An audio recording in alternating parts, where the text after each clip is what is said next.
ఊర్లో ఏం చేస్తుంటారు? ఊర్లో 10 ఎకరాలు చేపల చెరువు ఉందండి. దాంట్లో మామిడికాయలు బాగా కాస్తున్నాయండి మధ్యన. చేపల చెరువులో మామిడికాయలు ఏంటండి? అది ఎండిపోయిందని తర్వాత తోట వేసామండి మామిడికాయలు తోట. ఓహో, చేపల చెరువు ఎండిపోతే మామిడికాయలు తోటేశారా? ఇంకేం చేస్తుంటారు? ఇంకా కొబ్బరి తోట ఉందండి 10 ఎకరాలు. ఓహో, కొబ్బరికాయలు బాగా వస్తాయన్నమాట. చేపలు బాగా పెరుగుతున్నాయండి ఈ మధ్యన. కొబ్బరి తోటలో చేపలు ఏంటండి? మొన్న వరదలు వచ్చాయి కదండి, పొలాలన్నీ చెరువులు అయిపోయినాయండి. వాచ్ ఏంటి ఎక్కడ పెట్టారు? ఏంటండి వాచ్ ప్రతి ఓడి అన్ని టైం ఎంత ఏందో చూసుకొని చెప్తే కొంచెం టైం అయిపోతుందండి. అదే ఇక్కడ పెట్టుకుంటున్నాను అనుకోండి, చూసుకుని వెళ్ళిపోతారు కదా. మరి మీకు తెలియాలంటే నేను చూసుకుంటానండి. నాన్నగారు ఏం చేస్తుంటారు సార్? నాన్నగారు అన్న ఇప్పుడు కొబ్బరి నీళ్ళు తాగుతాం కదా, కొబ్బరి బొండ నీళ్ళు. అవును. ఆ కొబ్బరి బొండలు నీళ్ళు మా నాన్నే పోతాడండి.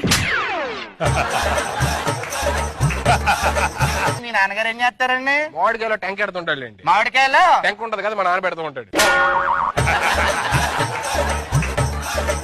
మీ నాన్నగారు ఏం చేస్తారు?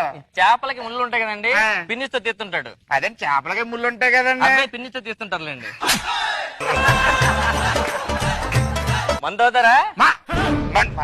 బాబు బిస్కీ పోయండి.